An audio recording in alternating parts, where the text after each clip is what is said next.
చేరవలసిన యమన బిడ్డలైన మీ అందరికీ ప్రభువును రక్షకుడైన యేసుక్రీస్తు వారి శ్రేష్టమైన ఘనమైన ఉన్నతమైన ప్రశస్త నామములో నా హృదయపూర్వకమైన వందనాలు తెలియజేస్తున్నారు. మరొక్కసారి నన్ను ఎంతో ప్రేమతో మరి మీ మధ్యలోనికి సెకండ్ టైం రెండోసారి మరి పిలవడానికి మరి ఆహ్వానించినటువంటి దైవజనులు సురేష్ అయ్య గారికి, అదేవిధంగా ఎంతో ప్రేమతో ఆతిథ్యాన్ని ఇస్తూ మరి చక్కటి మరి ప్రేమాభిమానులు కనబరుస్తున్నటువంటి దైవజనురాలకి, కుటుంబానికి మరి చేరవలసిన మీ అందరికీ మరొకసారి హృదయపూర్వక వందనాలు తెలియజేస్తున్నాను.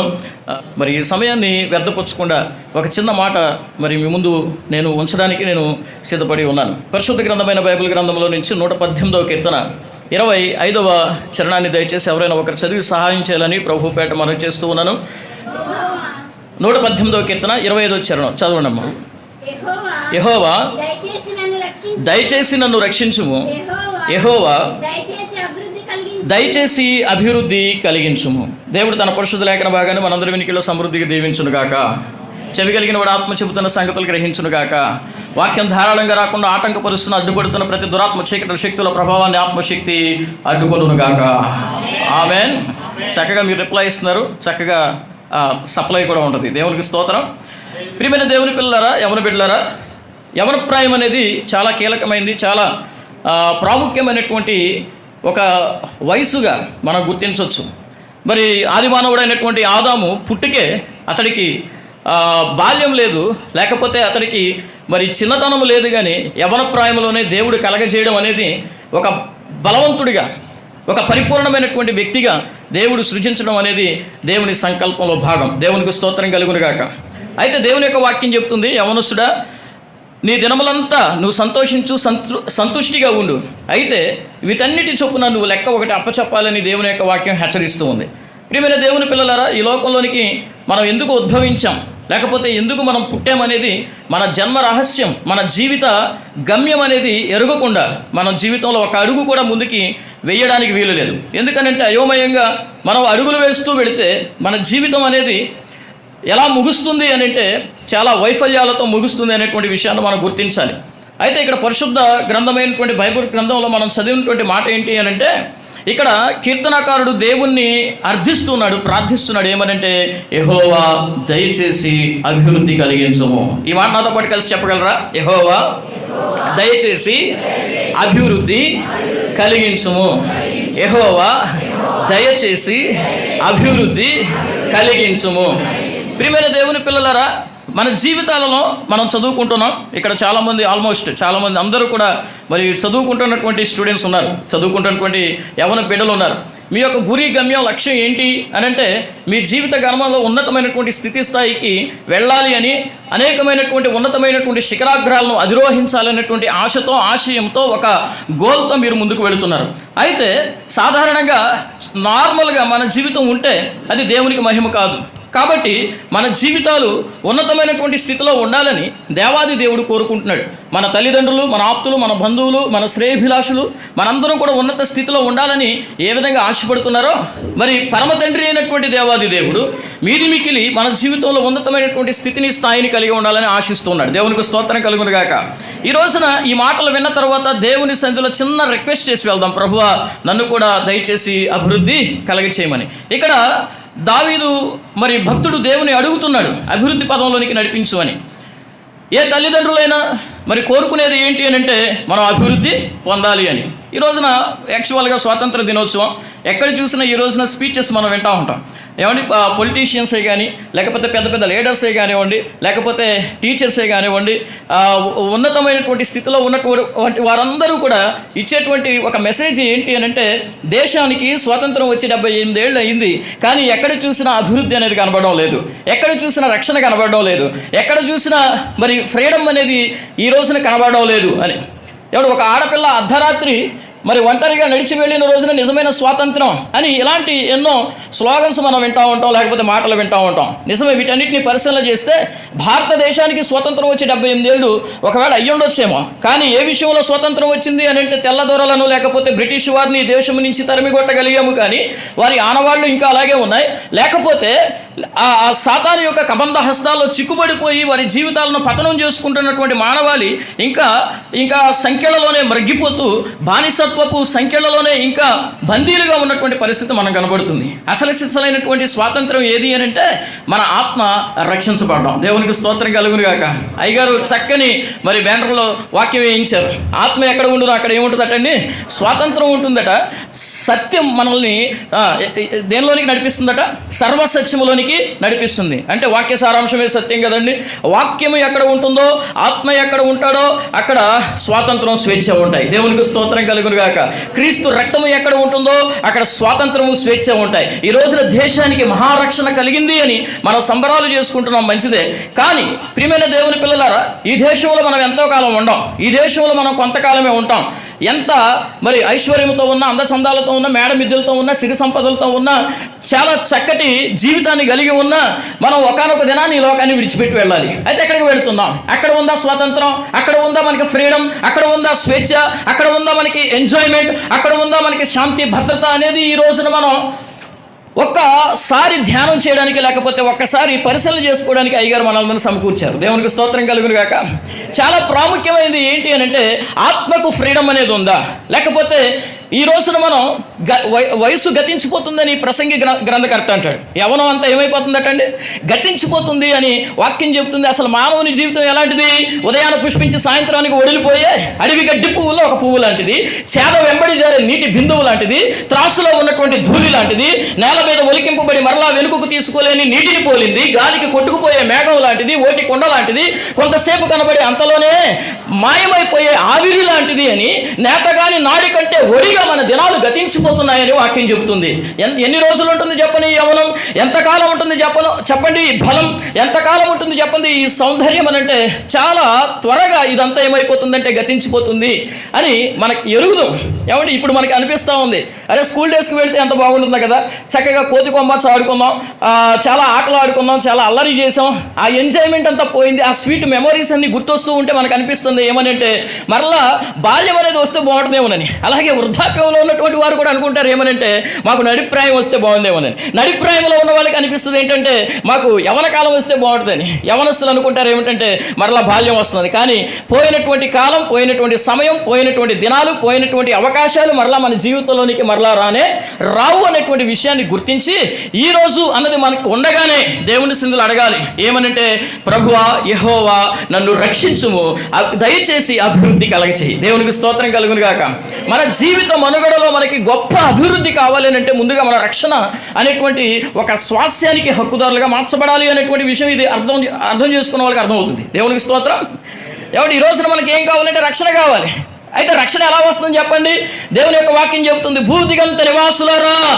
వారి మధ్యలో మనం కూడా ఉన్నాం కదా, యవనస్తులైనటువంటి మీరు కూడా ఉన్నారు కదా. భూదిగంత నివాసులారా, ఆయన వైపు చూచి రక్షణ పొందమని చెబుతూ ఉంది దేవుని యొక్క వాక్యం. ప్రియమైన దేవుని బిడ్డలారా, యవన ప్రాయంలో ఉన్నటువంటి మీకు చేతులు జోడించి బ్రతిమలాడి చెబుతూ ఉన్నాను, నువ్వు రక్షించబడ్డావా? ఇంత గొప్ప రక్షణ నిర్లక్ష్యం చేస్తే ఎలా తప్పించుకుంటావు చెప్పండి? దేవుని యొక్క వాక్యం చెబుతుంది, ఇదే మిక్కిలి అనుకూలమైన సమయం, ఇదే రక్షణ దినం. మనం మొర్ర పెడితే ఆ మొర్రను ఆలకించడానికి దేవుడు ఎదురు చూస్తున్నటువంటి దినముగా భావించి, రేపేమి సంభవిస్తుందో మనకు తెలియదు కనుక నేడు అనేటువంటి దినము ఉండగానే ఆయన పాదాల దగ్గర, ప్రభు నాకు రక్షణ కావాలని ఆశతో ఆరాటంతో ఎవరైతే అడుగుతారో వారికి దేవుడు మహారక్షణ కలగజేయడమే కాదు, మహాభివృద్ధిలోనికి కూడా నడిపిస్తాడు అనడంలో ఏమాత్రం సందేహం లేదు. ఆమేన్. ఆర్ యు ఫాలోయింగ్ మీ? నన్ను అనుసరిస్తున్నారండి? నా మాటలు అర్థమవుతూనే కొద్దిగా స్పీడ్ ఎక్కువైందా అంటే? మీకు చెప్పాల్సింది చాలా ఉంది, అందుకని చాలా స్పీడ్గా వెళుతున్నాను. అయినా మీరు యూత్ కాబట్టి గ్రాస్పింగ్ పవర్ ఎక్కువ అనుకుంటున్నాను నేను. మీరు అందరూ అర్థం చేసుకుంటున్నాను అనుకుంటున్నాను. అర్థమవుతుంది అన్న వాళ్ళు గట్టిగా స్తోత్రం చెల్లించండి. లేదన్న అసలు అర్థమవుతుంది అన్న వాళ్ళు గట్టిగా స్తోత్రం చెల్లించండి. ఏమండి? Thank you. మీకు అర్థమవుతుందని భావిస్తున్నాను. దేవునికి స్తోత్రం. ఏమండి, నేను ఎట్లాగ మీటింగ్ వెళ్తా, నా వెనకాల ఒక కుర్రాడు ఉంటాడు. వాడు వచ్చాడు, ఇంటికి వచ్చాడు. నేను అన్నాను, ఎందుకు అలా నుంచుంటో రాయిలా కూర్చో అన్నా. మొత్తానికి నేను రెడీ అయ్యి వచ్చేలోపు వాడు అసలు కదలకుండా మెదలకుండా అట్టగా చూస్తున్నాడు. ఏంటి అలా కూర్చుండిపోయావు అంటే, నువ్వే కన్నా రాయిలా కూర్చో అన్నావు అని అంటాడండి. నేనేమన్నానంటే, ఇలా కూర్చోన్నా. వాడికి అట్టే అనిపించింది రాయిలా కూర్చోండి. కొంతమంది మీరు రాయిలా కూర్చున్నారు, ఏమండి ఏం పర్వాలేదు, ఫ్రీగా కూర్చోండి. దేవునికి స్తోత్రం. హల్లెలూయా. ప్రియమైన దేవుని పిల్లరా, నేను బైబిల్ ట్రైనింగ్ చేస్తూ ఉన్నాను. గుడివాడలో అన్నగారికి తెలుసు, సజ్జా బర్నబాసయ్య గారు, పాస్టర్ గారు కూడా తెలుసు. మరి ఆ క్యాంపస్లో నేను బైబిల్ ట్రైనింగ్ చేశాను అనమాట. అయితే రాజేష్ అని ఒక తమ్ముడు బాగా క్లోజ్ అనమాట. ఒక రిక్వెస్ట్ పెట్టాడు నా దగ్గర, ఏమనంటే, అన్న నాకు తండ్రి లేడు కదా, మీకు తెలుసు. అమ్మ తొందర చేస్తుంది, ట్రైనింగ్ అవ్వగానే నాకు మ్యారేజ్ చేసేస్తానంటుంది. కాబట్టి మీరు ఆయా ప్రదేశాల్లో మీటింగ్ వెళ్తూ ఉంటారు కాబట్టి ఏమైనా మంచి మ్యాచింగ్ ఒకటి వస్తే నాకు చెప్పండి అన్న అని రిక్వెస్ట్ పెట్టాడు. ఓకే తమ్ముడు, అలాగే చూద్దాం, కానీ రిక్వైర్మెంట్స్ ఏమి ఉంటాయి కదా, మరి నీకేం కావాలి అంటే కట్న కానుక లేదా అంటారు కదా. అంటే నాకు కట్నాలు వద్దు, కానుకలు వద్దు, అందంతో సంబంధం లేదు, ఆస్తిపాస్తులతో సంబంధం లేదు, అసలు ఫ్యామిలీ బ్యాక్గ్రౌండ్ కూడా నాకు అవసరం లేదన్నా, కానీ నాకు ఒక్క కోరిక ఉందన్నాడండి. బాబు ఏంటో చెప్పు అని అంటే, నాకు ఏం అవసరం లేదు కానీ యవనస్తురాలు చాలా లావుగా ఉండాలన్నాడండి. నాకు ఆశ్చర్యం అనిపించింది. ఎవరైనా సన్నగా నాసుగా స్లిమ్గా ఉండాలని కోరుకుంటారు, నువ్వేంటి లావుగా ఉండాలని కోరుకుంటావు అంటే చావుగా చల్లగా చెప్పాడు. ఏమంటే తన పుట్టినుంటి నుంచి మెట్టినింటికి పంపించేటప్పుడు వాళ్ళ మావయ్య గారిని ఒక చిన్న కోరిక కోరతాడంట. ఏమనంటే, మావయ్య గారు నాకేం పెట్టొద్దు కానీ మీ అమ్మాయికి బంగారు వడ్డానం తయారు చేసి పెట్టి పంపించండి. ప్రియమైన దేవుని పిల్లలంటే ఈ కోరికలన్నీ కూడా ఒకే కోరికలో కోరేసుకున్నాడండి అతను. అంటే దాని అర్థం ఏంటంటే అభివృద్ధి చెందడం అనంటే, ఎక్స్పాండ్ అవ్వడం అనంటే, లేకపోతే విస్తరించడం అనంటే, మన జీవితంలో సక్సెస్ఫుల్ స్థితిలోనికి వెళ్ళడం అని అంటే ప్రియమైన శారీరకంగా మాత్రమే కాదు. ఏమంటే అలా ఉంటే చాలా మంచిది, దేవునికి స్తోత్రం. అంటే మనం ఏ విషయాల్లో అభివృద్ధి పొందాలని దేవుడు కోరుకుంటున్నాడు అని అంటే, ఆరోగ్యపరంగా, శారీరకంగా, భౌతికంగా, నైతికంగా, మానసికంగా, ఆరోగ్యపరంగా, ఆత్మీయంగా, అన్ని విధాలుగా, అన్ని కోణాలలో, అన్ని రంగాలలో మనం ఆశీర్వదింపబడాలని, దీవింపబడాలని, వర్ధిల్లాలని, అభివృద్ధి పదంలో నడవాలని పరమ తండ్రి అయిన దేవుని ఆకాంక్ష. హల్లెలూయా. అంటే అభివృద్ధి అనేది కేవలం శారీరకంగా మాత్రమే కాదు. దేవుని పిల్లలారా, దేవుని యొక్క వాక్యం చెబుతుంది. ఏమండి, గురువర్యుడైనటువంటి యోహాను తన ఆత్మీయ కుమారుడైనటువంటి గాయును ఉద్దేశించి అంటాడు. ఏమనంటే, ప్రియుడా, నీవు ఆత్మలో వర్ధిల్లుచున్న ప్రకారం అన్ని విషయాల్లో వర్ధిల్లాలి అని నేను ఎంతో ప్రార్థిస్తున్నాను, బతిమలాడుతున్నాను దేవుణ్ణి, నేను ఆశిస్తున్నాను అని. మరి ఆత్మీయ తల్లిదండ్రులే కానివ్వండి, మనకి జన్మనిచ్చిన తల్లిదండ్రులే కానివ్వండి, మీది మిక్కిలి పరలోకపు తండ్రే కానివ్వండి, మన జీవితంలో యవన ప్రాయంలో కోరుకునేది ఏంటో తెలుసా? నువ్వు అభివృద్ధి పొందాలి, నువ్వు క్షేమంగా ఉండాలి, నువ్వు వర్ధిల్లాలి, నువ్వు దీవించబడాలి, ఉన్నతమైనటువంటి శిఖరాగ్రాలను అధిరోహించాలి అనేది వారి యొక్క ఆకాంక్ష. దేవునికి స్తోత్రం. ఈ రోజున తల్లిదండ్రులకు మనం ఇచ్చేటువంటి రిటర్న్ గిఫ్ట్, లేకపోతే ఆత్మీయ తల్లిదండ్రులకు మనం ఇచ్చేటువంటి రిటర్న్ గిఫ్ట్, లేకపోతే దేవునికి ఇచ్చేటువంటి రిటర్న్ గిఫ్ట్ ఏదైనా ఉంది అంటే నీ జీవితంలో ప్రియమైన దేవుని పిల్లలారా, నువ్వు అభివృద్ధి పొంది చూపించడమే. దేవునికి స్తోత్రం. నీ సక్సెస్ఫుల్ లైఫ్ని తీసుకుని వెళ్ళి వాళ్ళ పాదాల దగ్గర పెట్టి వాళ్ళకి సంతోషాన్ని కలిగించడం మాత్రమే అనేటువంటి విషయాన్ని ఈ రోజున నువ్వు గుర్తించి నువ్వు ఇక్కడి నుంచి తిరిగి వెళ్ళాలనేది నా యొక్క అభ్యర్థన. దేవునికి స్తోత్రం కలుగునుగాక. అయితే ఏ విషయాల్లో మనం అభివృద్ధి పొందాలి, ఎలా అభివృద్ధి పొందాలి, ఎందుకు పొందాలి, ఎప్పుడు పొందాలి అనేది కొన్ని విషయాలు మీ ముందు ఉంచి నా మాటలు ముగించడానికి నేను ప్రయత్నం చేస్తాను. దయచేసి రండి, యోబు గ్రంథం 8వ అధ్యాయం 5-7 వచనాన్ని మనం చదువుకుందాం. అప్పుడు నీ స్థితి మొదట కొద్దిగా ఉండినను తుదకు నీవు మహాభివృద్ధిని పొందుతావు. హల్లెలూయా. నాతో పాటుకెళ్ళి చెప్పగలరా? మహాభివృద్ధి, మహాభివృద్ధి. ఈ మహాభివృద్ధి మన జీవితంలో మనం పొందుకోవాలి అని అంటే ఏం చేయాలి? అప్పుడు అని బైబిల్ గ్రంథంలో రాయబడి ఉన్నా, లేకపోతే కావున, తుదకు, మెట్టుకు, అయినను, అటు తరువాత, ఇలాంటి పదాలు మనకు కనబడినప్పుడు దాని ముందు కొన్ని మాటలను మనం పరిశీలన చేయాల్సినటువంటి అవసరత ఉంది. ఎప్పుడు మనం మహాభివృద్ధిని పొందుతాం? మనం చదువుకుంటున్నటువంటి చదువులోనే కానివ్వండి, లేకపోతే ఉద్యోగాలలోనే కానివ్వండి, దేవుడు నీకు ఇచ్చినటువంటి పరిచర్య కానివ్వండి, పనే కానివ్వండి, ఒక జాబే కానివ్వండి, నువ్వు ప్రయత్నించే ప్రతి ప్రయత్నంలో నువ్వు అభివృద్ధి పదంలో మాత్రమే కాదు, మహాభివృద్ధిలోనికి నువ్వు ఎక్కి వెళ్ళాలి అని అంటే నీ జీవితంలో ఏం చేయాలి? 5వ వచనం నుంచి చదువుకుంటే, నీవు జాగ్రత్తగా దేవునిని వెతికిన ఎడల, సర్వశక్తుడకు దేవుని బతిమలాడుకున్న ఎడల, నీవు పవిత్రుడవై యథార్థవంతుడవైన ఎడల నిశ్చయముగా ఆయన నీ యందు శ్రద్ధ నిలిపి నీ నీతికి తగినట్లుగా నీ నివాస స్థలమును వర్ధిల్ల చేయును. అప్పుడు నీ స్థితి మొదట కొద్దిగా ఉన్న తుదకు మహాభివృద్ధి. హల్లెలూయా. ఏమంటే అక్కడ ఒక 4 విషయాలు చాలా స్పష్టంగా రాయబడి ఉన్నాయి. యవన బిడ్డ, నీ జీవితంలో అభివృద్ధి పొందాలి అనేటువంటి ఒక గోల్తో ఈ రోజున నీ జీవితాన్ని ఆరంభించుదువుగాక. ఆమేన్. అయితే నీ జీవితంలో గొప్ప అభివృద్ధిని నువ్వు చూడాలి అని అంటే నెంబర్ 1 అక్కడ రాయబడి ఉన్నటువంటి విషయం ఏంటంటే, జాగ్రత్తగా దేవుణ్ణి మనం ఏం చేయాలటండి? వెతకాలటండి. ఈ రోజున మనకి ఫోన్ ఉంది, మొబైల్ ఉంది, ఏమంటే దానిలో సెర్చ్ ఆప్షన్లోనికి వెళ్ళి మనం ఈ రోజున ఎన్నో వెతుకుతాం. జాబ్స్ కోసం వెతుకుతాం, లేకపోతే ఇన్ఫర్మేషన్ కోసం అడుగుతాం, గూగుల్లో మనకు కావాల్సినటువంటి డేటా కోసం వెతుకుతాం. ఏమంటే అవసరమైనవి ఉన్నాయి, అనవసరమైనవి చాలా ఈ రోజున వెతుకుతూ ఉన్నాం. కానీ దేవుడు వెతకమంటుంది ఏంటో తెలుసా? సర్వశక్తుడైనటువంటి వారిని వెతకాలట. దేవునికి స్తోత్రం. 105వ కీర్తనలో కూడా మనం చూస్తాం ఏమని? యెహోవాను వెతకండి, ఆయన సన్నిధిని నిత్యము వెతకండి, ఆయన బలమును మీరు వెతకండి, అప్పుడు మీకు సమాధానం అని చెప్పి దేవుని వాక్యం తెలియజేస్తుంది. ఈ రోజున ఏం వెతుకుతున్నాం మనం చెప్పండి? 9 నెలల గర్భవతి హాస్పిటల్లో అడ్మిట్ చేశారు. ఏమంటే డెలివరీ అయిపోయింది. అయితే ఆమె ఎనస్థీషియా ఇచ్చారు కదా, మత్తులో నుంచి బయటకు వచ్చి తడుముకుంటుంది ఎక్కడ అని. ఈలోపుగా నర్సు అంత దూరంలో ఉండి చూసి ఏంటో ఇవి భావబంధాలు ఈ రిలేషన్స్ ఏంటో విచిత్రంగా ఉంటాయి, పాపం బిడ్డ కోసం ఎదుగుతుంది కదా అని, అమ్మ నేను తీసుకొస్తాను బిడ్డదని చెప్పేసి బిడ్డను తీసుకొచ్చింది. చక్కని మగపిల్లాడట.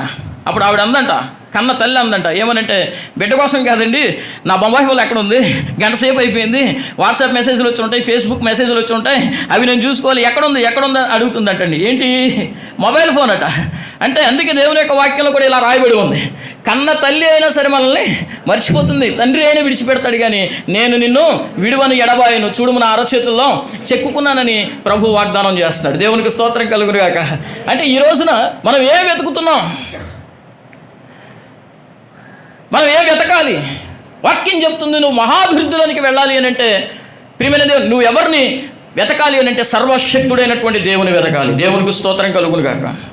చాలా అది ఒక రైతు కుటుంబం, పల్లెటూరు, ఒకడే కొడుకు. తండ్రికి ఆశ ఉంది ఏంటంటే గొప్పని చేయాలి నా కొడుకునని. ఏ తల్లిదండ్రులకైనా ఉంటుంది కదండి. ఆ విషయానికి వస్తే మన తల్లిదండ్రులకు లేదా మళ్ళీ బాగా గొప్పలు చేయాలని, ప్రయోజకులు చేయాలని ఆరుగాలం కష్టపడి ఏమంటే వాళ్ళకు వచ్చినటువంటి సొమ్మునంతా మన కోసం ఇన్వెస్ట్ చేసి వారి సుఖభోగాలన్నింటినీ పక్కన పెట్టి నిద్ర లేని రాత్రులు ఎన్నో గడిపి మనం క్షేమంగా ఉంటే చాలు చూచి తరిద్దామని చెప్పి వాళ్ళు చేసే ప్రయత్నాలు మనకు తెలుసు కదా బిడ్డలరా. అదే రీతిగా ఆ తండ్రి కూడా ఒక కొడుకు బాగా ప్రయోజకుని చేయాలని చెప్పేసి కష్టపడి చదివించాడండి. ఎంత గొప్పగా చదివించాడు అని అంటే ఆ పల్లెటూరు నుంచి ఒక సైంటిస్ట్ని తయారు చేశాడు. అంటే తన కుమారుడు ఇప్పుడు ఒక సైంటిస్ట్ అయ్యాడండి. నిజంగా గర్వకారణం కదా తండ్రికి. నిజంగా ఆ గ్రామానికే అది ఒక గొప్ప ఆనందకరమైనటువంటి విషయం కదా. అయితే వచ్చిన చిక్కల్లో ఏంటంటే సైంటిస్ట్ అయితే అయ్యాడు, కానీ తన జీవితంలో సక్సెస్ అనేది లేదు, తన జీవితంలో ఒక అచీవ్మెంట్ అనేది లేదు. చాలా చాలా అసంతృప్తికరంగా జీవితం ఉంది. చాలామంది అడుగుతున్నారు ఏం చేస్తున్నాడు మీ అబ్బాయి ఖాళీగా ఉంటున్నాడని. ఈ రోజున మనం ఫేస్ చేసేటువంటి ప్రాబ్లంలో ఇదొక ప్రాబ్లం కదా. ఖాళీగా ఉంటే ఇరుగు పొరుగు వారు మన తల్లిదండ్రులు అడిగేటువంటి ప్రశ్న ఇది కదా, ఏం చేస్తున్నాడు మీ అబ్బాయి, లేకపోతే ఏం చేస్తున్నావు అబ్బాయి అని మనల్ని అడిగినప్పుడు ఖాళీగా ఉంటే మనకి చాలా బాధ అనిపించదు. ఆ బిడ్డ కూడా లేకపోతే ఆ యవనస్తుడు కూడా అలాగే అనిపించింది. ఆ బాధతో ఒక డిసర్ట్ ల్యాండ్లోకి వెళ్ళాడు, ఒక ఎడారి ప్రాంతంలోనికి వెళ్ళిపోయాడు. మండు టెండని కూడా చూడడం లేదు. ప్రియమైన దేవుని పిల్లలరా, ఉదయాన మోకరించిన వాడు సాయంత్రం వరకు అలాగే ఉండి దేవుని సన్నిధిలో అడుగుతున్నాడు. ఏమనంటే, అయ్యా నా జీవిత రహస్యం ఏంటి, ఎందుకు నువ్వు ఈ యొక్క సృష్టిని సృజించావు, ఆ సృష్టిలో నన్ను ఎందుకు నువ్వు పుట్టించావు, నా జీవితం యొక్క గోల్ ఏంటి, నా అచీవ్మెంట్ ఏంటి, నాకు నా జీవితానికి సార్థకత ఏంటి అని అడుగుతూ ఉన్నాడు. అప్పుడు దేవుడు దర్శన రీతిగా మాట్లాడుతున్నాడు. దేవునికి స్తోత్రం. మన దేవుడు ఎవరు చెప్పండి? మాట్లాడే దేవుడు అండి. మన దేవుడు ఎవరు చెప్పండి? ఆయన ప్రత్యక్షపరుచుకునేటువంటి దేవుడు అండి. ఆ యవన కుమారుడికి మాట్లాడుతూ ఆ దర్శనంలో ఒక మాట ఏంటంటే, this is too much, here's a peanut అని చెప్పేసి ఒక చిన్న పీనట్ వేరుశనగ గింజను దర్శనంలో చూపించాడు. స్వతహాగా అతను ఎవరు? సైంటిస్ట్ కాబట్టి ల్యాబ్లోకి వెళ్ళాడు, ల్యాబొరేటరీలో ఎన్నో ఎక్స్పెరిమెంట్లు చేశాడు, ఎన్నో ప్రయోగాలు చేశాడు. చెయ్యగా ఆ యొక్క చిన్న వేరుశనగ గింజ నుంచి 300 ప్రొడక్ట్స్ 300 ఉత్పత్తులను తయారు చేయడమే కాదు, ప్రపంచంలోని కుబేరుల జాబితాలో అతను చేరి ఈ రోజున తన పట్టణానికి కీర్తిని తెచ్చాడు, తల్లిదండ్రులకు కీర్తిని తెచ్చాడు. ఆ పట్టణం పేరు మిజౌరీ అనేటువంటి పట్టణం. ఆ వ్యక్తి ఎవరో కాదు, జార్జ్ వాషింగ్టన్ కార్వర్. దేవునికి స్తోత్రం కలుగును గాక. ప్రియమైన దేవుని బిడ్డలారా, యవన పిల్లలే మీరు ఒక్కసారి ఇంటికి వెళ్ళిన తర్వాత గూగుల్ సెర్చ్ చేయండి, జార్జ్ వాషింగ్టన్ కార్వర్ అనేటువంటి యవనస్తుడు గురించి. తన జీవితంలో జరిగినటువంటి ఆ సాక్ష్య జీవితాన్ని ప్రజెంట్ చేస్తూ దేవుని మహిమపరిచాడు. ప్రియమైన దేవుని బిడ్డలారా, నువ్వు ఈ రోజున గొప్ప విద్యావంతుడు అయి ఉండొచ్చు, బాగా చదువుతున్నటువంటి మెరిట్ స్టూడెంట్ నువ్వే ఉండొచ్చు, లేకపోతే నీకు బ్యాక్గ్రౌండ్ ఉండొచ్చు, లేకపోతే ధనధాన్యాదులు, మేడమిద్దెలు, సిరి సంపదలు నీకు ఉండొచ్చు. అయితే ప్రియమైన సక్సెస్ అనేది నీ జీవితంలో ఉందా?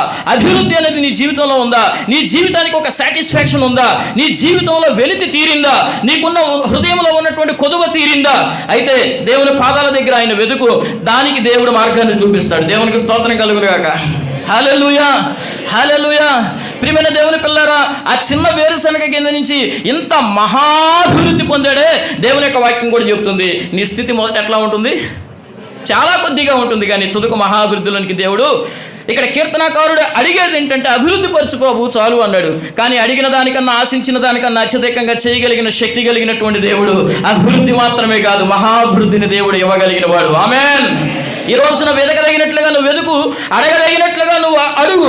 దేవుని వాక్యం చెబుతుంది ఏమనంటే, అడగందే అమ్మైనా అన్నం పెట్టదని. వెదకాలి ప్రియమైన దేవుని పిల్లరా. ఒక చిన్న బిడ్డ వాళ్ళ తల్లి పిలిచింది, రాయ్ ఇదిగో ఈ 10 రూపీస్ తీసుకెళ్ళి కిరాణా షాప్కి వెళ్ళి ఏదో తీసుకురమ్మందండి. ఈ పిల్లడు మొత్తానికి బయలుదేరి వెళుతున్నాడు. వెళుతూ ఉండగా వాడికి ఒక 5 రూపీస్ నోట్ కనబడింది, కాయిన్ కనబడింది. ఎవరైనా చిన్నపిల్లలు ఏం చేస్తారు చెప్పండి? దాన్ని తీసి జోబులో పెట్టుకుంటారు కదా. ఏమంటే ఇంకొంచెం దూరం వెళ్తే 50 రూపీస్ నోట్ కనబడింది, దాన్ని కూడా తీసుకుని జోబులో పెట్టుకున్నాడు. ఇంకొంచెం 500, ఇంకొంచెం. అంటే చూడండి, ఈ వరల్డ్ అనేది, ఈ లోకం అనేది ఏ విధంగా ఒక వ్యక్తిని అట్రాక్ట్ చేస్తుందో చూడండి, ఏ విధముగా తన కాన్సన్ట్రేషన్ నుంచి డైవర్ట్ చేస్తుందో చూడండి. ఇంకా వెతగ్గా ఏవో దొరుకుంటా వెతుక్కుంటా వెళ్ళిపోతున్నాడు. ఏమంటే వయసు పెరిగిపోయింది, యవ్వనం వచ్చేసింది, ఇంకా ఏమంటే వృద్ధాప్యం వచ్చేసింది. ఇక ఒక చోట కూర్చొని ఈ నా జీవితంలో నేనేం సంపాదించుకున్నాడని కౌంట్ చేసుకుంటే అతడి జీవితంలో అనవసరమైనవి, అక్కర్లేనివి, ఏవో పర్సులు, సూట్ కేసులు, చిరిగిపోయినవి, ఇవన్నీ సంపాదించుకున్నాడట. తన జీవితం అంతా వ్యర్థపుచ్చుకున్నాడు అనే ఒక చిన్న స్టోరీ నేను ఎక్కడో చదివాను. అంటే దీనిలో నుంచి మనం నేర్చుకోవాల్సినటువంటి మోరల్ ఏంటో తెలుసా?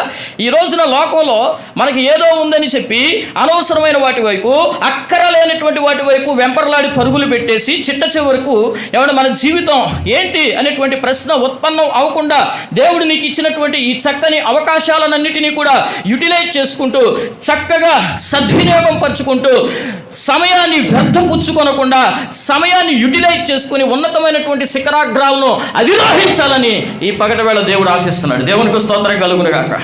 వెతుకుతున్నావా? ఏం వెతుకుతున్నాని చెప్పండి. దేవుని వాక్యం చెప్తుంది, మీరు క్రీస్తుతో కూడా లేపబడిన వారే అయితే. ఏం వెతకమంటున్నాడండి దేవుడు? మీరు క్రీస్తుతో కూడా లేపబడిన వారే అయితే. కొలస్సీలకు రాసిన పత్రిక 3వ అధ్యాయం నుంచి చదువుకుంటే, మీరు పైనున్న వాటినే వెతకండి, భూ సంబంధమైన వాటి మీద మనస్సు పెట్టుకొనకుడి, పర సంబంధమైన వాటి మీద మీ మనస్సును కేంద్రీకరించండి అని వాక్యం చెప్తుంది. ఏమున్నాయండి పర సంబంధమైనవి? యాకోబు పత్రిక 3వ అధ్యాయం 17వ వచనంలో చూస్తే, పైనుంచి వచ్చు జ్ఞానం మొట్టమొదటగా అది పవిత్రమైనది, అది సులువుగా లోబడినది, అది వేషధారణ లేనిది, అది సమాధానకరమైనది, పైనుంచి అనేకమైనటువంటి ఈవులు జ్యోతిర్మయుడగు తండ్రి యొద్ద నుంచి మనకు వస్తాయట. దేవునికి స్తోత్రం. మనం ఏం వెతకాలి అని అంటే, క్రీస్తుతో కూడా లేపబడిన వారమే అయితే, రక్షణ పొందిన బిడ్డలమే అయితే, దేవుని పిల్లలమే అయితే, పరిశుద్ధ మార్గంలో నడుస్తున్నటువంటి వారమే అయితే, భూ సంబంధమైన వాటిని మనం వెతకం, కానీ పైన ఉన్నటువంటి వాటిని వెతుకుతాం. ఈ లోకంలో ఏమన్నా చెప్పండి, ఏమన్నా బిడ్డలారా? అమ్మ ఏమన్నా ఈ లోకంలో చెప్పండి? మెట్రోపాలిటన్ సిటీస్ ఉన్నాయండి, సాఫ్ట్వేర్ జాబ్స్లు ఉన్నాయండి, లేకపోతే ఇవన్నీ చెప్దామా? ఎస్ ఉన్నాయి. అవన్నీ మన కోసమే దేవుడు సిద్ధపరిచాడు. ఆమెన్. అయితే మొదటగా మనం వెతకాల్సింది నీతిని, రాజ్యాన్ని వెతకాలని వాక్యం చెప్తుంది. First you have to seek the righteousness of God and Kingdom of God. ఆయన రాజ్యాన్ని, ఆయన నీతిని నువ్వు మొదట వెతికితే అవన్నీ దేవుడు నీకు అనుగ్రహిస్తానని మత్తయి సువార్త 6వ అధ్యాయంలో చెప్తున్నాడు. చెప్పలు కొడుకున్నారు ఒకసారి. హల్లెలూయా, హల్లెలూయా. ఏమి తిందుమా, ఏమి తాగుదమా, ఏమి ధరించుకుందామా అని చెప్పి మీ ఆహారాన్ని గూర్చి అయినను, మీ వస్త్రములను గూర్చి అయినను, మీ ప్రాణమును గూర్చి అయినను మీరు చింతింపకుడి. ఆకాశ పక్షులను చూడండి, అవి విత్తవు, కోయవు. ఈ లోకపు చెడ్డ తండ్రి తన పిల్లలకు మంచి మంచి ఈవులను ఎరిగి ఉండగా, మీ పరలోకపు తండ్రి ఇంకా ఎంత శ్రేష్టమైన మీకు ఇస్తాడు. కాబట్టి మొట్టమొదటిగా ఆయన నీతిని, ఆయన రాజ్యాన్ని మీరు వెతకండి, పైనున్న వాటిని మీరు వెతకండి, శాశ్వతమైన వాటిని వెతకండి. ఈ దృశ్యమైనవన్నీ కూడా అనిత్యమటండి. ఏమండి? అదృశ్యమైనవన్నీ కూడా నిత్యము. నిత్యము అని అంటే పర్మనెంటా, టెంపరీనా? మనం మాట్లాడరా నాతో? అలిగారా? అసలు నువ్వు ఎక్కడ మాట్లాడిచ్చే అవకాశం ఇస్తున్నావన్నా? అనిత్యములు అని అంటే ఏంటండి? టెంపరీనా, పర్మనెంటా? నిత్యములు అని అంటే టెంపరీనా, పర్మనెంటా? పర్మనెంట్. ఆ పర్మనెంట్ థింగ్స్ ఏవి కూడా మనకి ఇప్పుడు కనపడు, అన్ని డిసపియర్ అయి ఉన్నాయి. ఒకానొక దినాన మనం చూడబోతున్నాం. అదే నిరీక్షణ, అదే విశ్వాసం. హల్లెలూయా. ఒక టీవీ ప్రోగ్రాం జరుగుతుంది. ఆ ప్రోగ్రాం మోటో లేకపోతే ఆ థీమ్, మెయిన్ ఉద్దేశం ఏంటి అని అంటే, ప్రశ్నలు వేస్తే సమాధానాలు చెప్పాలి. ఎవరు ఎక్కువ సమాధానాలు చెప్తారో వారికి ఏముంటుందంటే ఫస్ట్ ప్రైజ్ ఉంటుంది. అది ఏ ప్రైజ్ అయినా కావచ్చు, క్యాష్ ప్రైజ్ అయ్యన్నా కావచ్చు, లేకపోతే ఏదైనా గిఫ్ట్ ఇస్తారు లేదా ప్రైజ్ ఇస్తారు. మొత్తానికి ఒక యవనస్తుడు దాంట్లో గెలిచాడు. ప్రశ్నలన్నిటికీ సమాధానం చెప్పేశాడు. అయితే ఆ షో ఏమన్నా లైవ్ వెళుతూ ఉంది. ఇలాగే మొత్తానికి ఆ యాంకర్ ఆ యవనస్తుడిని పిలిచాడు. పిలిచి ఈ చేతిలో 1 lakh రూపీ ఏమండి క్యాష్ 1 lakh రూపీ ఏమంటే కనబడుతుంది. ఇంకో దాంట్లో ఒక చిన్న కవరు, వైట్ కవర్, చిన్న కవర్. Choice is yours. నువ్వు విన్ అయ్యావు కాబట్టి నువ్వే సెలెక్ట్ చేసుకో. కానీ ఈ రెండిట్లో ఒకటే సెలెక్ట్ చేసుకోవాలి. నీకేది కావాలి? నేను అడుగుతున్నాను, మీరైతే ఏం తీసుకుంటారు? చెల్లమ్మ నువ్వైతే ఏం తీసుకుంటావు? ఏం తమ్ముడు నువ్వైతే ఏం తీసుకుంటావు? 1 lakh రూపీ, ఇదేమో వైట్ కవర్, నువ్వేం తీసుకుంటావు? వైట్ కవర్ తీసుకుంటావా? వైట్ కవర్లో ఏముంది ఎవరికి తెలుసు? వైట్ కవర్ తీసుకుంటావా లేకపోతే 1 lakh రూపీ తీసుకుంటావా? 1 lakh తీసుకుంటావా? 1 lakh తీసుకుంటావా? మరి అంత భయపెట్టేస్తుంటే తీసుకోక ఏం చేస్తాడు బిడ్డ? ప్రియమైన దేవుని పిల్లరా, ఈ తమ్ముడైతే కవర్ అన్నాడు, కానీ ఆ పిల్లోడైతే 1 lakh తీసుకున్నాడు. ఎందుకో తెలుసా? ఆ కనబడని కవర్లో ఏముంది ఎవరికి తెలుసు? ఈ కనబడేటువంటి ₹1,00,000 నేను ఎందుకు మిస్ చేసుకోవాలి ఈ ఛాన్స్ని అని చెప్పేసి దాన్ని తీసుకున్నాడండి. అయితే ఆ కవర్లో ఏముందని చెప్పి మీకులాగానే ఎంతో యాంగ్జైటీతో ప్రేక్షకులు అందరూ కూడా చూస్తూ ఉన్నారు. మొత్తానికి దాన్ని ఓపెన్ చేసి తీస్తే దాంట్లో ₹10,000 విలువ చేసే ఏమంటే కారుకు సంబంధించినటువంటి డాక్యుమెంట్స్ ఉన్నాయి. ఏమంటే 10 lakhs రూపీస్, 10 lakh అండి. దాని వర్త్ ఎంత? 10 lakh. అది తెలియగానే నాకు అదే కావాలంటాడు. ఎవడి ఆఫ్ నాలెడ్జ్తో నాకు అదే కావాలి. కాదు బాబు, ఇక ఛాన్స్ లేదు, నీకు ముందే చెప్పానంటే అక్కడ పడి ఎడుతున్నాడండి. ప్రియమైన దేవుని బిడ్డలారా, మానవుని జీవితం యొక్క గమ్యం కూడా ఇలాగే ఉంటుంది. నీ జీవితంలో వాల్యుబుల్ థింగ్స్ ఏవైతే నువ్వు పోగొట్టుకుంటావో, ఏమండి కనబడేవన్నీ కూడా చాలా వాల్యుబుల్ థింగ్స్ అని చెప్పి వాటి వెంట నువ్వు వెళ్ళి చిట్ట చివరికి ఎట్టకేలకు నువ్వు నిరాశ పాలవుతావు అనేటువంటి విషయాన్ని గ్రహించు. ఏమండి పునాదులు కలిగిన ఆ పట్టణం కొరకు అబ్రహాం అటండి ఏం చేశాడటండి? ఎదురు చూస్తూ ఉన్నాడట. దేవునికి స్తోత్రం. ఏమంటే ఇక్కడ నుండే ఏం చేస్తాడట? వందనము చేశాడట. వాటిని చూడకుండానే విశ్వాసం అనగా నిరీక్షించి వాటి యొక్క నిజస్వరూపము అదృశ్యమైనవి ఉన్నవి అనడానికి రుజువు. ఈ రోజున చాలా ప్రశ్నలు మన అంతరంగంలో పట్టొచ్చు. అసలు దేవుడు ఉన్నాడా? అసలు నరకం ఉందా? అసలు పరలోకం ఉందా? ఏదో మా తల్లిదండ్రులు వెళ్ళమన్నారు, యూత్ మీటింగ్కి మేము వచ్చాము తప్ప వాళ్ళ బాధపడలేక వాళ్ళ ఆ ఫోర్స్ మేము పడలేక ఇక్కడికి వచ్చాం. మళ్ళీ అయ్యగారు ఫోన్లు చేసి ఆయన ఎక్కడ ఉన్నామని అడుగుతారు. ఇవన్నీ తప్పించుకోవడానికి ఏదో 1 గంట సేపు కదా, జస్ట్ అలా వెళ్ళిపోయి అలా కూర్చొని అలా ఏదో స్పెండ్ చేసి వెళ్ళిపోదాం అనుకున్నావు. నో, దేవుని బిడ్డ, దేవుని సంకల్పం చొప్పున నువ్వు ఇక్కడ ఉన్నావు. ఆయన అనాదికాల ప్రణాళిక చొప్పున నువ్వు ఇక్కడ ఉన్నావు. యాదృచ్ఛికంగా కాకతాళీయంగా నువ్వు ఇక్కడ లేవు. నీ పట్ల దేవునికి ఒక గొప్ప ప్రణాళిక ఉంది. దేవుని ఏర్పాటులో నువ్వు ఉన్నావు, ఆయన పిలుపులో నువ్వు ఉన్నావు. అందుకే నువ్వు ఇక్కడ ఉన్నావు. దేవునికి స్తోత్రం. ఈ పగటి వేళ గ్రహించు, సర్వశక్తుడైన దేవుని నువ్వు వెతుకు. సిక్కు కులంలో జన్మించాడు సుందర్ సింగ్ అనేటువంటి వ్యక్తి.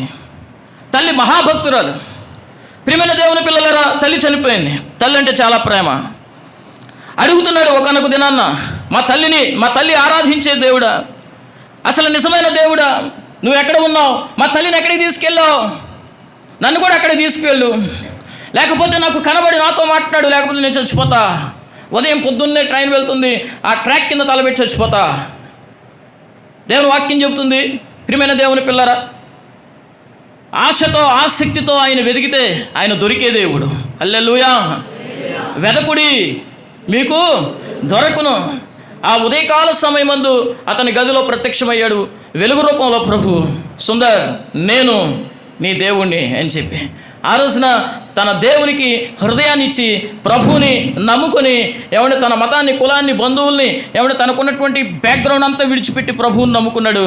ఆ రోజు నుంచి బైబిల్ చేత పట్టుకున్నాడు, చదివాడు, రక్షణ పొందుకున్నాడు, యేసయ్య సువార్తను ప్రకటించడానికి సిద్ధమయ్యాడు. ఇది తెలిసిన ఏమంటే బంధువులు, తండ్రి చంపడానికి కూడా ప్రయత్నం చేసిన ఎక్కడ కూడా వెనుకడుగు వేయకుండా తన తుది శ్వాసను విడిచిపెట్టేంత వరకు కూడా నమ్మకమైనటువంటి వ్యక్తిగా దేవుని పరిచర్య చేసి వందలాది వేలాది మందిని ఇంపాక్ట్ చేసిన, ప్రభావితపరిచినటువంటి గొప్ప దైవజనుడు అయ్యి తుది శ్వాస విడిచి క్రీస్తు సాక్షిగా ఆయన నిత్యత్వానికి వెళ్ళారు. దేవునికి స్తోత్రం కలుగును గాక.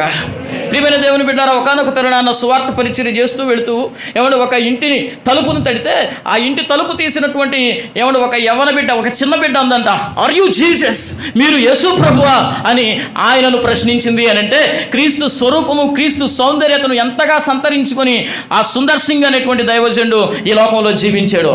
దేవుని బిడ్డ, ఈ లోకంలోనికి నువ్వు ఎందుకు వచ్చావు అని అంటే దేవుని మహింపరచడానికి, దేవుని ఘనపరచడానికి, దేవుణ్ణి ప్రకటించడానికి, దేవుని పరిచర్య చేయడానికి, దేవుని ఈ భూదిగంతల వరకు ప్రకటన చేయడానికి, ప్రచురం చేయడానికి, ఒక సాక్షిగా ఉండడానికి దేవుడు నిన్ను ఎన్నుకున్నాడు. దేవునికి స్తోత్రం. యవ్వన కాలమందు తన కాడి మోయడం నరునికి అది మేలు. ఆ మేలు, ఆ దీవెన, ఆ ఆశీర్వాదం నువ్వు పొందుకోవాలని దేవుని సేవకునిగా నా యొక్క ఆకాంక్ష, అభిలాష. దేవునికి స్తోత్రం కలుగును గాక. బైబిల్ గ్రంథంలో ఏశావు అనేటువంటి ఒక వ్యక్తి ఉన్నాడు. ఆ వ్యక్తిని గురించి బైబిల్ ఈ విధంగా చెప్తూ ఉంది. ఒక్క పూట కూటి కొరకు తన జ్యేష్ఠత్వపు హక్కును అమ్మివేసుకున్నటువంటి ఏశావు వంటి భ్రష్టుడైనను, వ్యభిచారి అయినను మీలో ఒకవేళ ఉండునేమో అని పరిశీలన చేసుకోండి, జాగ్రత్తగా చూసుకోండి.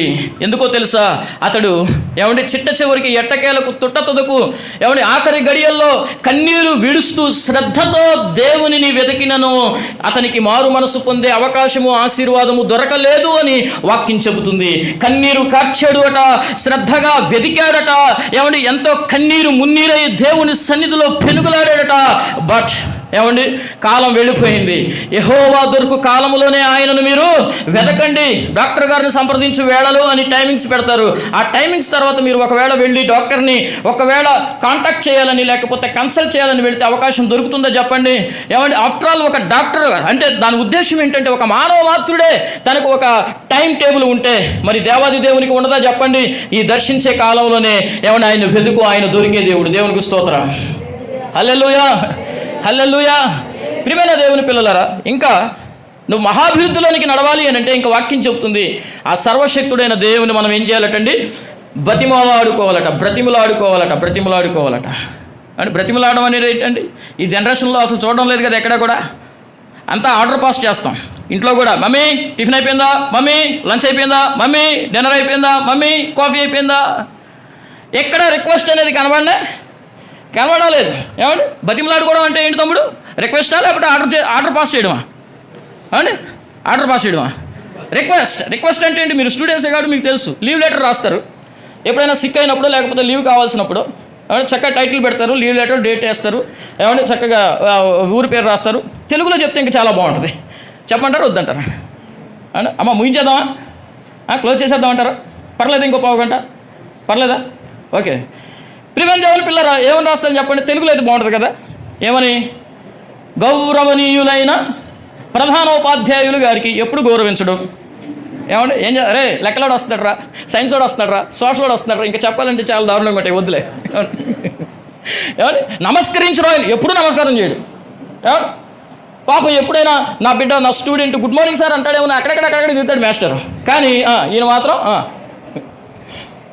నమస్కరించు రాయనది ఏమనగా అని ఇంకా దిగజారిపోయాడు. ఏమని రాశాడు తెలుసా? అంత డౌన్ టు ఎర్త్ అనమాట. ఆ టైంలో మాత్రం ఏమంటాడు? అయ్యా, వెరీ గుడ్ తల్లి, అయ్యా అని చెప్పి ఇంకా పక్కన ఏం పెడతాడు? ఆ మార్కు ఏంటిది? ఆశ్చర్యార్థకం అంటారు తెలుగులో కదా. అయ్యా అని ఆశ్చర్యార్థకం పెడితే అంత దిగజారిపోయి అడుగుతున్నప్పుడు ఆ మాస్టర్ నిజంగానే ఆశ్చర్యం వేసింది. ఈడింత బతిమలు అడుగుతున్నాడు ఏంటి? ఇక రాస్తాడు, నాకేదో వచ్చింది, ఏదో పోయింది, 3 పువ్వులు 6 కాయలు అన్నట్టుగా 3 వాంతులు 3 విరోచనాలు వారం రోజుల నుంచి అవుతున్నాయి కాబట్టి నాకు సెలవు ఇప్పించా, ప్రార్థన. అక్కడ ఒక బిస్కెట్, ప్రార్థన. ఇట్లు తమ విధేయుడు, థ్యాంకింగ్ యూ, ధన్యవాదాలు. ఇంకా అవ్వలేదన్నమాట. ఇదంతా చదివిన తర్వాత, ఇదంతా చూసిన తర్వాత ఎంత కఠిన హృదయం కలిగినటువంటి మాస్టర్కైనా, టీచర్కైనా ఏమనిపించింది? ఏ ప్రొఫెసర్కైనా ఏమనిపించింది? 3 రోజులు ఏంట్రా, వారం రోజులు తీసుకొని గ్రాంటెడ్. దేవునికి స్తోత్రం, ప్రైజ్ ద లార్డ్. అంతే, బతిమలాడుకోవడంలో అంత పవర్ ఉంది. ఆమేన్. అయితే ఈ రోజున నువ్వు బ్రతిమలాడాల్సింది మనుషుల దగ్గర నువ్వు చెయ్యి చాచాల్సినటువంటి అవసరత లేదు, మనుషుల దగ్గర అభ్యర్థించాల్సినటువంటి అవసరత లేదు, మనుషుల దగ్గర అడగాల్సినటువంటి అవసరత లేదు. మనుషులను నమ్ముకున్నట కంటే యెహోవాను ఆశ్రయించుట అది నరునికి మేలు. కాబట్టి ఈ రోజున నీ అక్కరలు, నీ అవసరాలు, నీ కొదువులు అన్నీ కూడా, నీ అంబిషన్స్ అన్నీ కూడా ఫుల్ఫిల్ చేయగలిగినటువంటి ఆల్మైటీ గాడ్, సర్వశక్తివంతుడైనటువంటి దేవుని నువ్వు బ్రతిమలాడుకో. ఆమేన్. ఎవరెవరినో బతికులాడుకోవడం కాదండి, నీ ఫ్రెండ్స్ని బతికులాడుకోవడం కాదు, లేకపోతే నీ రిలేటివ్స్ని బతికులాడుకోవడం కాదు, లేకపోతే నీకన్నా ఉన్నతమైనటువంటి స్టాండర్డ్స్లో ఉన్నటువంటి వారిని నువ్వు బతికులాడుకోవడం కాదు. సర్వశక్తుడైనటువంటి దేవుడు ఉన్నాడు, ఆయన్ని నువ్వు బతికులాడుకో.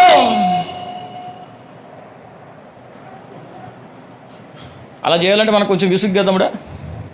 ఆయన సందులో కాస్త మోకరించి బతిమలాడుకోవడం, లేకపోతే రిక్వెస్ట్ చేయడం కొంచెం ఈగో ప్రాబ్లం అంటారా? అది ఈగో ఇష్యూ కదా మనకి.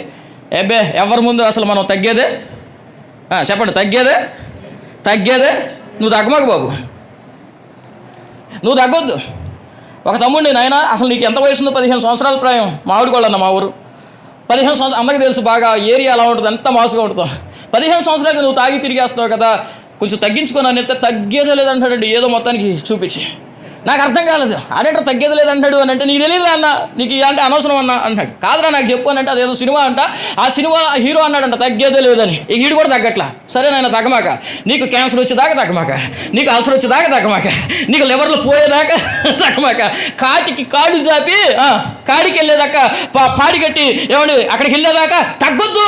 ఈరోజు ఎంతమంది యవనస్తులండి ఈ రోజున విజయవాడ సిటీ నడిబొడ్డులో మనం ఉండి ఈ విషయాన్ని మెడిటేట్ చేస్తున్నాం. ఎంతమంది ఈ రోజున మత్తు పదార్థాలకు బానిసలు అయిపోయారు, ఎంతమందికి గాంజా, ఎంతమంది గుట్కా ప్యాకెట్లకి, ఎంతమంది మద్యపానానికి, ఎంతమంది ధూమపానానికి, ఎంతమంది వ్యభిచారాలకు, ఎంతమంది శరీర కార్యాలకు ఈ రోజున ఎడిక్ట్ అయిపోయి బానిసలు అయిపోయి బయటికి రావాలన్నా రాలేనటువంటి పరిస్థితుల్లో తల్లిదండ్రులకు వేదన కలిగిస్తూ సమాజానికి చీడ పురుగుల్లాగా బ్రతుకుతూ, వారికే నేను ఎందుకు బతికి ఉన్నా నాకు అర్థం కావట్లేదు. ఎంతమంది సూసైడ్ చేసుకుంటున్నారు.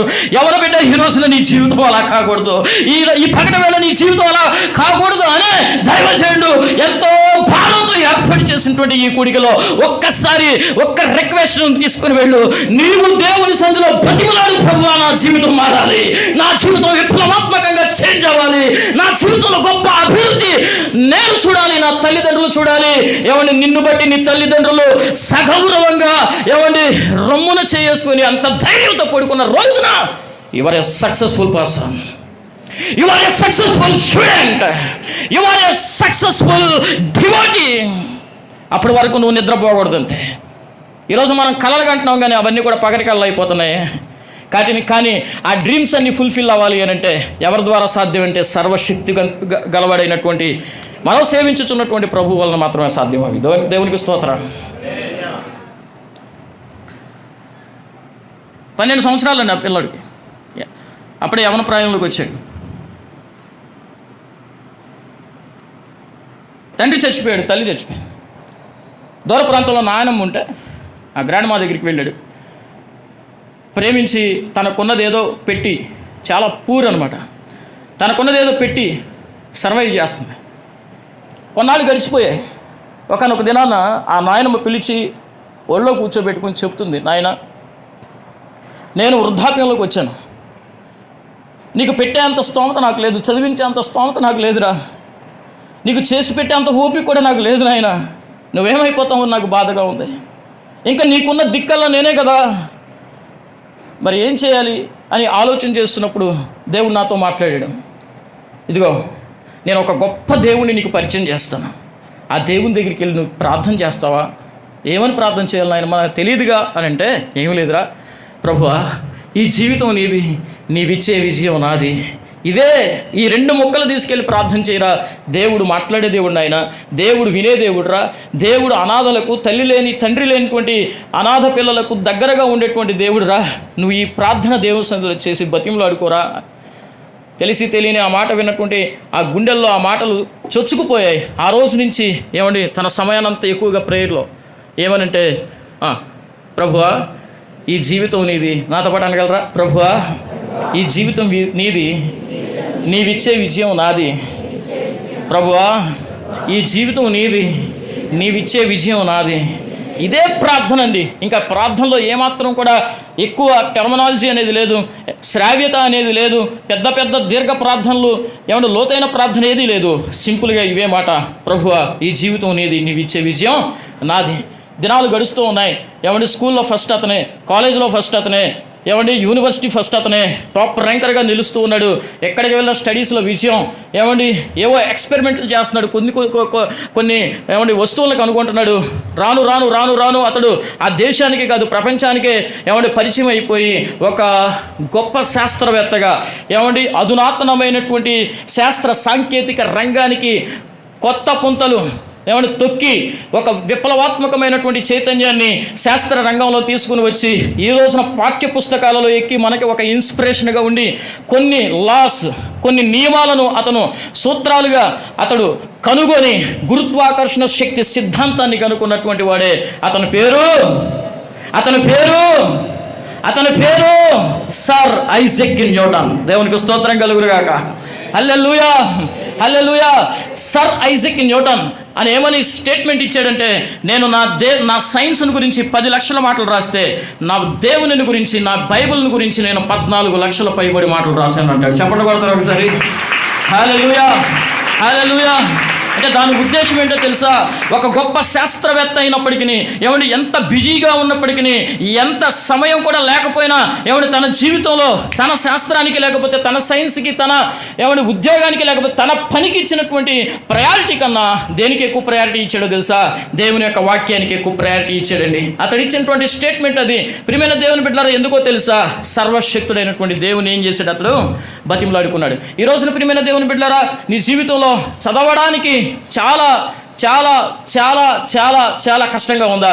లేకపోతే నీ జీవితంలో రాణించడానికి భయంగా ఉందా? ఏమైపోతానో అని చెప్పి నీ జీవితం గురించి నీకు ఒక చిన్న బాధ ఉందా? అయోమయమైనటువంటి పరిస్థితుల్లో నువ్వు ఉన్నావా? నేను భరోసా ఇస్తున్నాను. నేను ఒక సేవకుడిగా ఏమని మీకు తెలియజేస్తూ ధైర్యపరుస్తున్నటువంటి మాట ఏంటో తెలుసా? ఏదైతే ఈ ప్రపంచానికి ఇంపాసిబుల్లో నా దేవునికి అది పాసిబుల్. ఏదైతే ఈ ప్రపంచానికి అసాధ్యమో నేను సేవించుచున్న దేవునికి అది సాధ్యం. హల్లెలూయా. మన దేవునికి సమస్తము సాధ్యం. ఈ రోజున ఐన్స్టీన్ అనేటువంటి వ్యక్తి యొక్క చరిత్ర మీకు తెలుసు. అదేవిధంగా బల్బును కనుగొన్నటువంటి ఎడిసన్ యొక్క చరిత్ర మీకు తెలుసు. ఏమైనా స్కూల్ నుంచి పంపించేశారట, ఎందుకంటే యు ఆర్ అన్ఫిట్, నీకు చదువు రాదు అని. కానీ తల్లి తన స్వహస్తాలతోనే ఏమైనా ఇంటి దగ్గర పిరవేటి పెట్టి ఆమె నేర్పించిందటండి. ఎంత ఉన్నతమైనటువంటి స్థితికి ఎక్కి వెళ్ళాడు. మనందరం కూడా పాఠ్య పుస్తకాల్లో ఈరోజు చదువుకుంటాం. ఎంత ఇన్స్పిరేషన్కి ఈ రోజున మనకు ఉండడం కారణం ఏంటో తెలుసా? ఆ తల్లి సేవించిన దేవుడే ఏమంటే ఆ బిడ్డను అంత ఉన్నతమైనటువంటి స్థితిలో ఉంచడానికి కారణమైంది. హల్లెలూయా. ఈ రోజున ప్రియమైన దేవుని బిడ్డ, యవన బిడ్డ, నువ్వు ప్రభు సన్నిధిలో ఆయన ఏం చేయాలంటే బతిములాడుకో. విసుగొస్తుందా ప్రార్థన అంటే? విసుగొస్తుందా వాక్య ధ్యానం అంటే? విసుగొస్తుందా ఆరాధన అంటే? విసుగొస్తుందా ఉపవాస కుడికలంటే? విసుగొస్తుందా ఆల్ నైట్ ప్రేయర్స్ అంటే? విసుగొస్తుందా దైవజనుడు చెప్పినటువంటి పరిచర్య చేయడం అంటే? విసుగొస్తుందా దైవ కార్యక్రమాలంటే? నువ్వు విసుగు చెందొద్దు. ఒకనొకప్పుడు యాకోబును గురించి కూడా దేవుడు ఇదే ప్రశ్నించాడు. ఏమనంటే, యాకోబు, నీవు నన్ను గూర్చి విసిగితివి కదా. ప్రార్థన అంటే విసుగు, వాక్యం అంటే విసుగు, దైవ కార్యక్రమాలంటే విసుగు, నన్ను గూర్చి నువ్వు విసిగితివి కదా. అయితే అదే ఒకనొక దినాన్న ఈ బోకు రేవు దగ్గర దేవుని బతిమలో అడుగుతున్నాడు. హల్లెలూయా. ఆ రాత్రంతా పెనుగులాడుతూ మగసిరి కలిగిన వాడై కన్నీరు విడుస్తూ ఏమని దేవుని సన్నిధిలో దేవుడితో పోరాటం చేసి గెలిచాడు. దేవునికి స్తోత్రం. ఈ రోజున భారతదేశానికి ఏమంటే స్వాతంత్రం రావడానికి ఎంతోమంది ఫ్రీడమ్ ఫైటర్స్. ఈ మధ్య మా అమ్మాయి ఏమంటే స్కూల్లో ఏదో డిబేట్ అంట, కొంతమంది ఫ్రీడమ్ ఫైటర్స్ నేమ్స్ చెప్పమన్నారట. చాలా నేర్చుకుని వెళ్ళిందండి. మొత్తానికి చెప్పింది, ఫస్ట్ ప్రైజ్ కొట్టుకొచ్చింది. దేవునికి స్తోత్రం. ఏమంటే ఆ ఫ్రీడమ్ ఫైటర్స్ గురించి మనం నేర్చుకుంటే కాదు వచ్చేది మనకు ఫ్రీడమ్. ఆ ఫ్రీడమ్ ఫైటర్స్ గురించి మనం డిబేట్లు చెప్తే కాదు మనకు వచ్చేది ఫ్రీడమ్. ఆ ఫ్రీడమ్ ఫైటర్స్ గురించి మనం పరిచయం చేస్తే కాదు మనకు వచ్చేది ఫ్రీడమ్. నీకు వచ్చింది నిజమైనటువంటి freedom. You are the freedom ఫైటర్గా నువ్వు ఉండాలని దేవుని కోరిక. దేవునికి స్తోత్రం. నువ్వు ఒక రిఫార్మర్గా ఉండాలని దేవుని కోరిక. నువ్వు ఒక సంఘ సంస్కర్తగా మారాలని దేవుని యొక్క కోరిక. దేవునికి స్తోత్రం కలుగునుగాక. హల్లెలూయా. అయితే బతిమలాడుకో దేవునితో ప్రార్థనలో ఏమని పెనుగులాడి పోరాడి నువ్వు అనుకున్నది సాధించు. అభివృద్ధి పదంలో నువ్వు పయనించు. పల్లెటూరులో ఒక చిన్న మాట అంటారండి, అంగట్లో అన్నీ ఉన్నాయి కానీ అల్లు నోట్లో. ఏంటి ఇక్కడ కూడా అంటారా? అంగట్లో అన్నీ ఉన్నాయి కానీ అల్లు నోట్లో అన్నీ ఇవ్వగలిగినటువంటి దేవుడు మనకు ఉన్నాడండి. ఇంకేంటి మనకు భయం? హల్లెలూయా. ఇంకేంటండి మనకు భయం? మనం అడగడమే తరువాయి. నువ్వు అడుగుతున్నావా? బతిమలాడుతున్నావా? ప్రార్థిస్తున్నావా?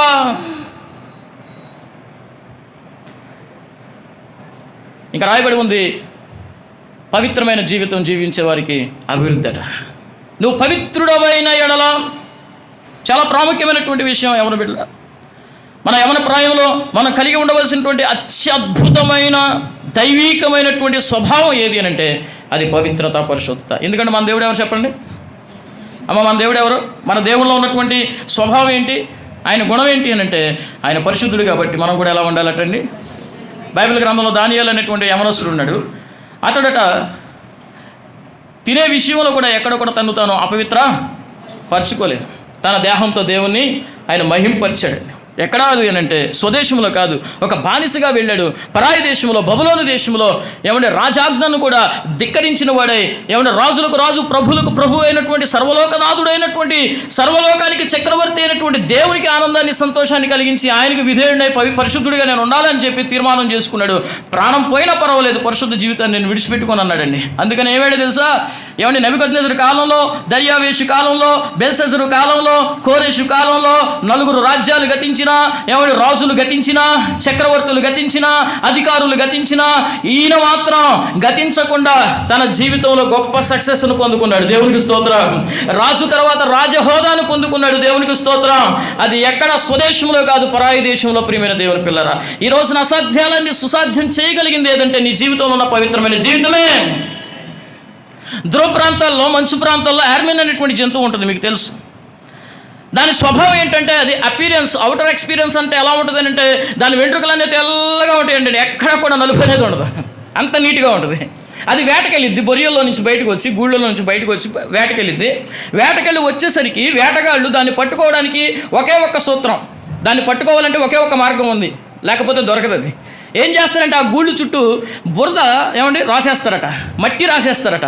దానికి ససేమీర దాన్ని టచ్ చేయడం కూడా ఇష్టం ఉండదు. దేనికైనా యార్మిన్ అనేటువంటి జంతువుకి. అది వచ్చింది ఆ గూడు చుట్టూ తిరుగుతూ ఉంటుంది, టచ్ చేసుకొని లోపలికి వెళితే బతికిపోద్ది. కానీ వేటగాడు వస్తున్నాడని తెలిసినా అక్కడక్కడే తిరిగి వేటగాని చేత చిక్కి చచ్చిపోద్ది, కానీ మట్టి మాత్రం అంటించుకోదు. ప్రియమైన దేవుని బిడ్డలారా, యాకోబు పత్రికలో ఏమని రాయబడి ఉంది? పవిత్రమైన, నిర్దోషమైన, నిందారహితమైన, నిష్కలంకమైనటువంటి పవిత్రమైన భక్తి ఏదనగా యెహోలోక మాలిన్యము తన కంటనివ్వకుండా తన్ను తాను కాపాడుకోవడమే. ఆమేన్. ఈ లోకంలో ఉన్నటువంటి మలినాలు చాలా ఉన్నాయి. లోక స్నేహం, లోక ప్రేమ, లోక మహిమ, లోక మర్యాద. చెప్పగలరండి ఒకసారి? మాట్లాడరా నాతో? అసలు మాట్లాడమన్నా నీతో? ఎవరు చెప్పండి? లోక ప్రేమ, లోక స్నేహం, లోక మర్యాద, లోక మహిమ, లోక నటన, ఇవన్నీ కూడా లోక సంబంధమైన మాలిన్యాలండి. వీటిని ఎప్పుడైతే మన జీవితం నుంచి తొలగించుకుంటామో, ఎవరి దేవుని దృష్టికి పవిత్రంగా, పరిశుద్ధంగా మనం కనబడతామో, ఆ పరిశుద్ధులైనటువంటి వారందరికీ కూడా దేవుని దీవెన సమృద్ధిగా ఉంటుంది అనడంలో ఏమాత్రం కూడా సందేహం లేదు. ఆమేన్.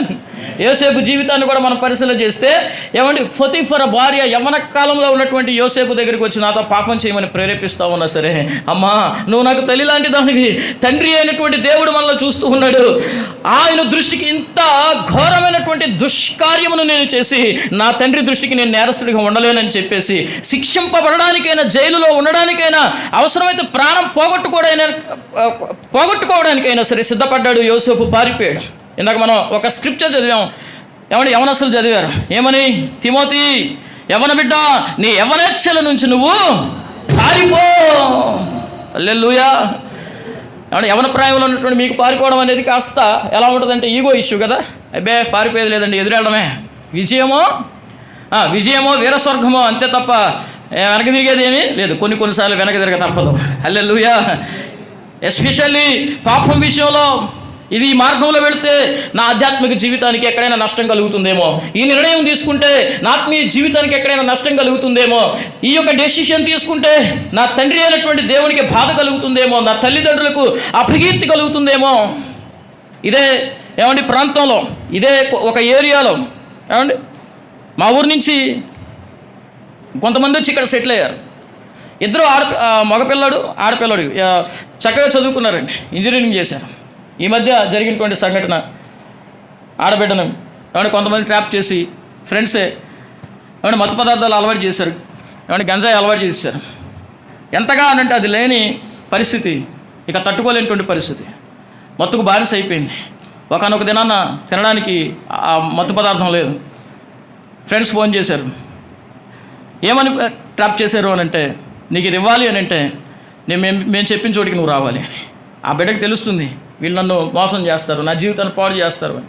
కానీ అలవాటుని మానుకోలేక ఏమంటే బానిస అయిపోయి, ప్రియమైన దేవుని పిల్లరా, వాళ్ళు ఇచ్చినటువంటి దానికోసం ఎక్కడికో అవుట్స్కట్స్లోకి తీసుకెళ్ళిపోయి ఒక 10 రోజులు ఒక 10 మంది తీసుకుని వెళ్ళి ఆ బాయ్స్ అందరూ కూడా ఆ బిడ్డ జీవితాన్ని పాడు చేశారు. ప్రియమైన దేవుని పిల్లరా, ఈ రోజున కళ్ళ ముందు కనబడుతున్నటువంటి ఇలాంటి భయంకరమైనటువంటి దృశ్యాలు ఈ రోజున నీ మీద అవి బ్యాడ్ ఇంపాక్ట్ చూపిస్తూ ఉంటే ఇప్పుడే వాటికి స్వస్తి పలికి, వాటికి నీళ్ళు వదిలి, నీ జీవితాన్ని నువ్వు కట్టుకోవడానికి, నువ్వు బిల్డప్ చేసుకోవడానికి నీ భవిష్యత్తు నీ చేతుల్లో ఉంది. యమన బిడ్డ, నీ అభివృద్ధి నీ చేతుల్లో ఉంది. నీ తల్లిదండ్రుల యొక్క పరువు ప్రతిష్టలు నీ చేతుల్లో ఉన్నాయి.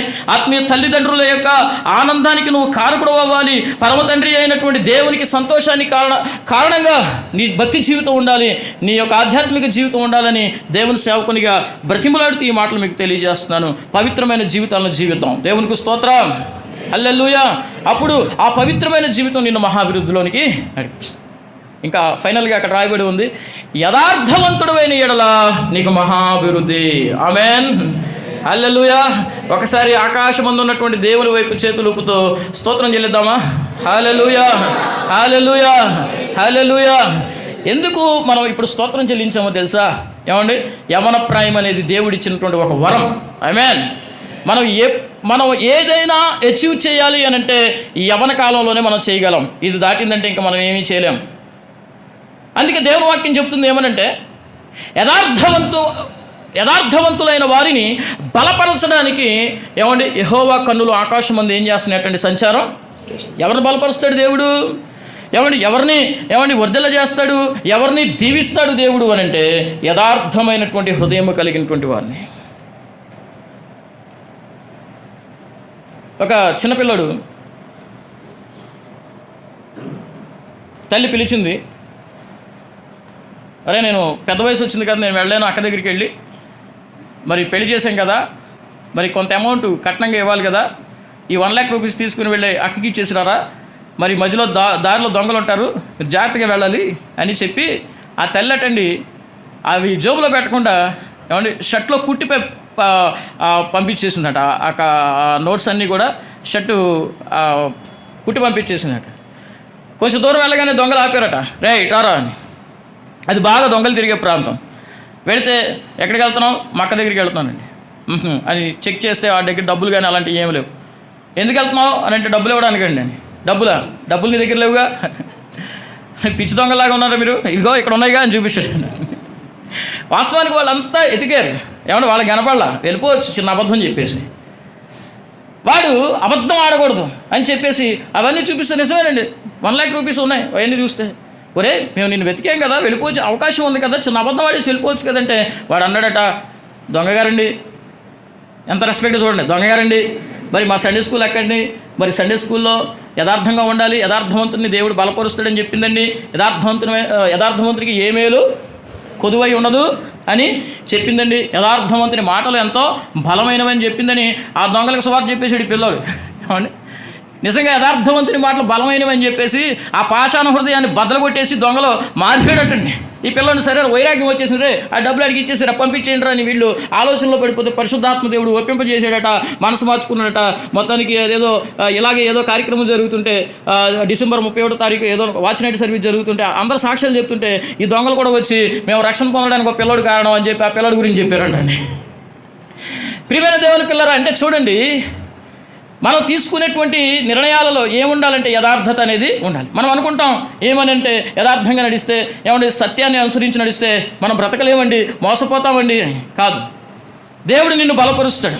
15వ కీర్తనలో 24వ కీర్తనలో రాయబడి ఉన్నటువంటి విషయాలు మనం పరిశీలన చేస్తే యెహోవా పర్వతానికి ఎక్కదగిన వాడెవడో, ఆయన గుడారంలో అతిథిగా నివాసం చేయదగిన వాడెవడో, అంటే ఉన్నతమైనటువంటి స్థలాల్లో ఉండేది ఎవరు, గొప్ప గొప్ప స్థితి స్థాయిలో ఉండేది ఎవరు అని అంటే చెప్పండి, నీతిని అనుసరించి నడుచుకునేవాడే.